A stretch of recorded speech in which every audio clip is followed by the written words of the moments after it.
All right, well, congratulations. How are you feeling after that fight? I feel good. Yeah, I'm happy, and yeah, I'm proud of my performance. I know we spoke before and you kind of said you thought you'd have to go 3 rounds with him. Was it the fight you expected?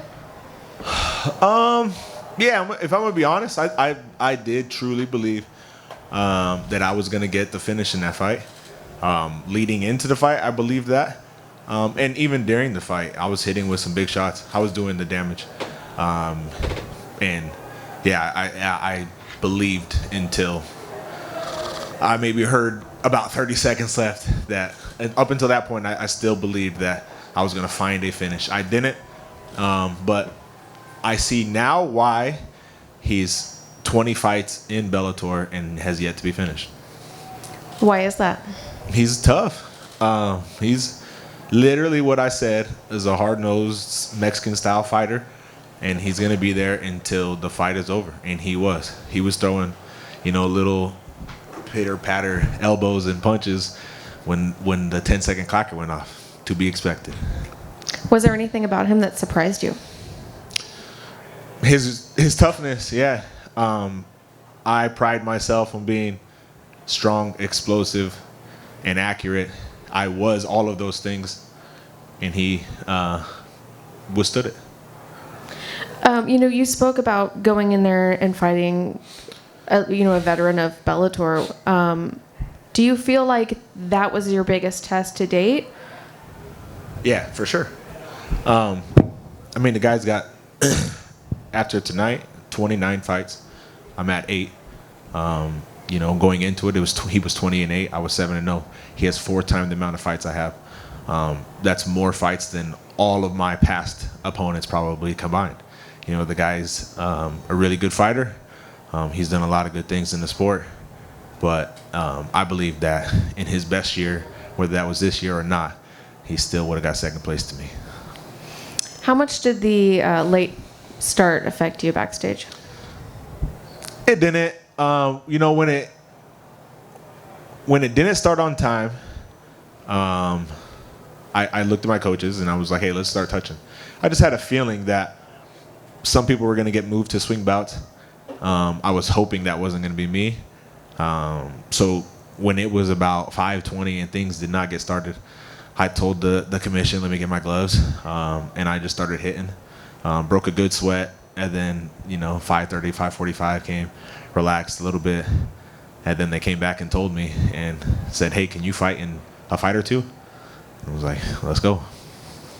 So you wouldn't say that affects you mentally? Not knowing exactly when you're going to fight? Ideally, no, I would have been the 5th fight. Ideally, I would have been able to chill a little bit, and then 4 fights bang out, and then I fight. But he was in the same situation that I was in backstage. And if he could do it, then I can do it. And I met him in the cage. Did you guys speak at all after the fight? When the 10-second clock went off, I think he was trying to land a little punches. I grabbed onto his head and told him, good job, Manny. And then when we shook hands in the center, I think he said something along the lines of, he'll see me again or something. But, maybe he means out at the bar or something, because we'll see. He had you in a choke at one point. How tight was that?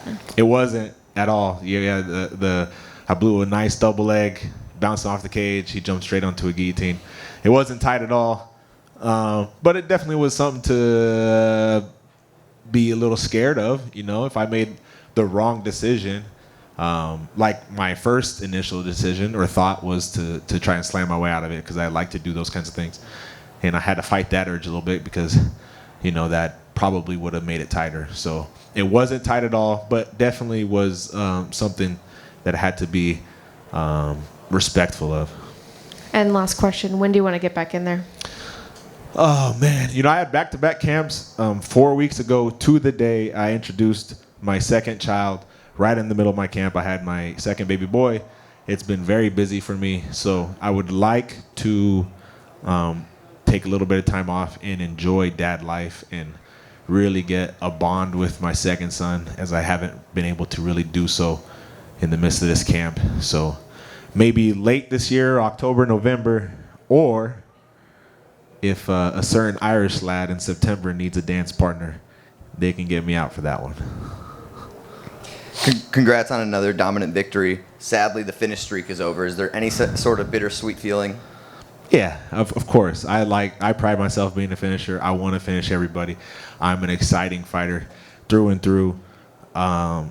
I definitely wanted the finish. You go to any interview, I said beforehand, I believed I was going to get the finish. Again, like I said, up until about 30 seconds left in that fight, I still believed I was going to get the finish. I didn't get the finish. I'm proud of myself regardless. It was a dominant win. I don't know which judge said I lost the round, but I don't believe I lost the round.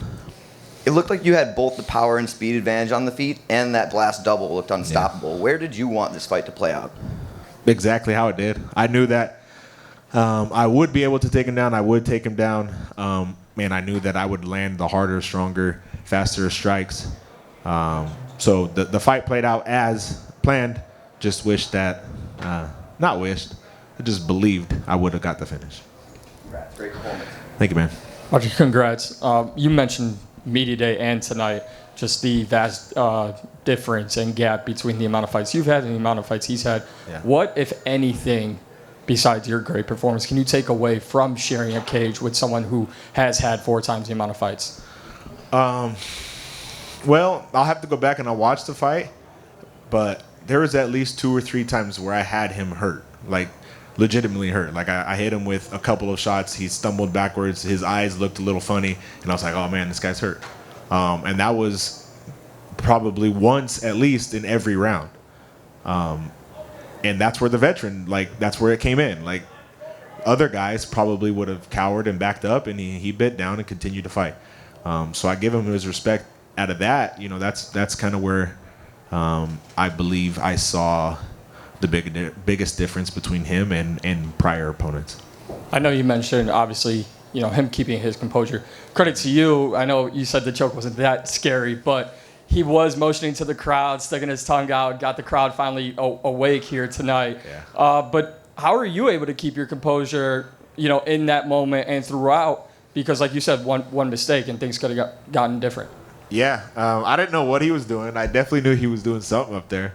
I was down there fighting hands, and I could feel his body motions as if he was doing something, and I heard the crowd kind of going for it. So I knew he was doing something. Personally, probably should have been more focused on trying to choke my ass and try to get the crowd involved. But, props to him. Composure is one of the things I also pride myself a lot on. I've been a competitor since I've known life.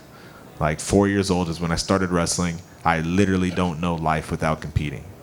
I don't. I can't remember a day before 4 years old. Right? So as long as I can remember life and being on this earth, I remember competing. And composure goes a long ways.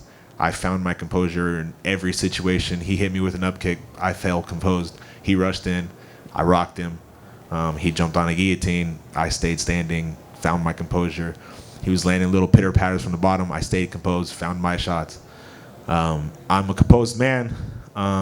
Showed that tonight.